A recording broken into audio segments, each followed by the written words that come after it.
Okay, hi everyone, this is video number 5 for your Buddhism revision.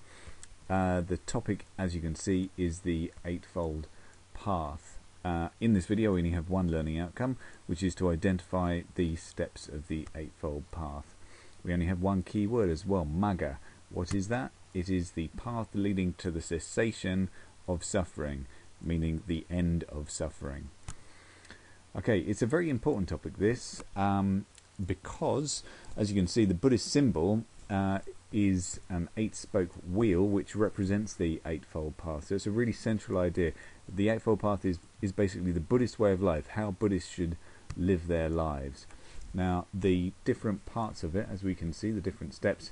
First of all, we have right view, then we have right intention or attitude. Now, I've underlined this and some other words below because what we have here is the exam board's preferred translation. All of this is, of course, translated from an ancient Indian language. Yeah, right attitude is what we're going to concentrate on in this video. Right speech, right action, right livelihood, right effort, right mindfulness or awareness, right meditation or concentration. So again, the underlined words are the ones that you need to remember for the exam. So let's go through this step by step. So right view is seeing the world as it is and understanding that there is a path to freedom. So basically understanding that life has lots of suffering in it and not expecting any particular thing to be able to completely satisfy us. So what would the opposite of right view be? Well, it might look something like this. So here we have a heart blindly walking around chasing after something. So in life sometimes we kind of convince ourselves that if we only had one certain thing then we could be happy, and without it we can't possibly be happy. That's wrong view from the Buddhist point of view. From the Buddhist point of view, you can be truly happy, experience nirvana, regardless of what's happening externally. It's all to do with your mind, whether you're happy or not, all to do with training your mind in a positive manner. Okay, the next one. So right attitude. So you probably can know yourselves, when you go into a classroom with the right attitude for learning, then you get a lot out of the lesson. And when occasionally you don't have the right attitude when you go into a classroom, you don't necessarily learn as much as you otherwise would. So attitude is incredibly important.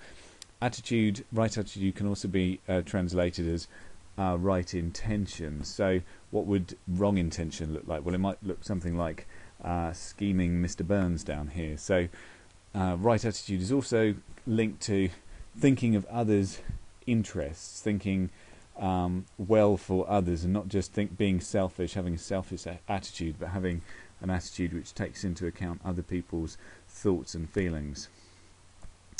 Right speech. Okay, well, words are very powerful things, as I think you probably all know every day. You can totally ruin somebody's day by cruel or unkind words, and also you can have your day ruined by what somebody else says. So they're very powerful things, words, and therefore the Buddha taught that you should be very careful about what you say. You should be kind and caring in what you say. Try and bring people together when they're arguing. Try and settle arguments, and just try and spread kindness and love in what you say, and also speak the truth. So wrong speech would maybe look something like this, and that's important because if people realize that you can't be trusted, that you tell lies, that creates bad karma for you. In other words, bad consequences. People don't look up to you, they don't trust you, and then certain opportunities won't come your way. Whereas if people know that they can trust you, then they will look up to you, they will respect you, and that will have good consequences for you. So it's not just about the other person, but also what's in your own best interest. The next one, right action. So the Buddha taught that we should overcome evil by doing good rather than to meet evil with more evil, kind of fighting fire with fire. And you should always try and behave in ways that are kind and compassionate. So it's similar to right speech. Words are powerful things, actions are powerful things. Be kind and compassionate It's also linked to the 5 precepts in Buddhism, the 5 pansils, which the first one is no killing. So you're not supposed to deliberately kill anything. So wrong action might look something like Elmer Fudd here going around shooting things.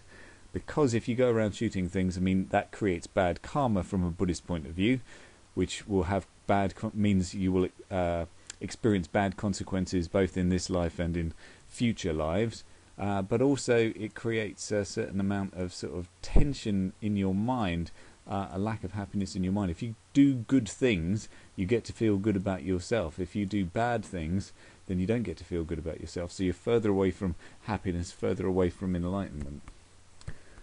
Right livelihood. So it's linked to right action. Basically, you shouldn't have a job which involves harming other people. You should have a job which helps other people. For example, a doctor, a nurse, or a teacher. Those would be examples of right livelihood.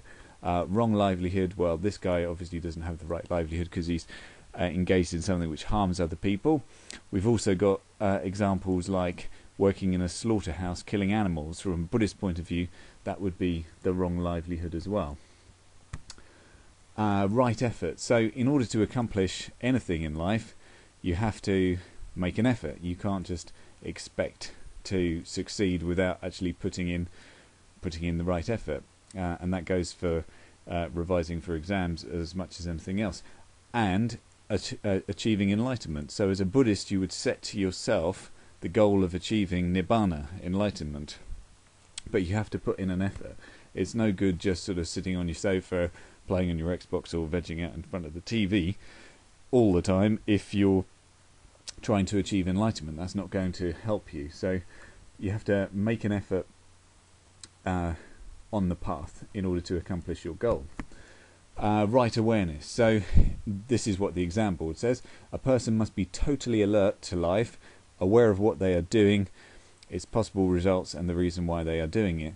So being aware, being mindful of your intentions, checking that you've got the right attitude, the right intentions, but also just sort of paying attention, because if you're not paying attention to life, I mean, you can get yourself into a lot of trouble. Like this guy, yeah, he's not paying attention. Oops, I'm falling into a drain. I mean, it doesn't have to be like that. It could just be by not properly paying attention, you're not aware of the harm that you may be doing. And then finally we've got right concentration. So having understood that life is full of suffering, this step aims at letting go of all selfish desires and cravings and so stopping suffering. It's basically meditation, but it has to be the right sort of meditation. Meditation, if you do it incorrectly, can just be like a spiritual drug in a bad way, giving you a high but not actually freeing you from suffering. Okay, so that's the 8 steps of the Eightfold Path that we've just identified, so we'll give that the Mr. Powers tick. As with all the other videos, the idea isn't simply that you watch it once, but that you can go back to it again and again until you've memorized all the different parts. So that's our learning outcome for this video. The next topic is prajna, sila and samadhi. Thanks for watching.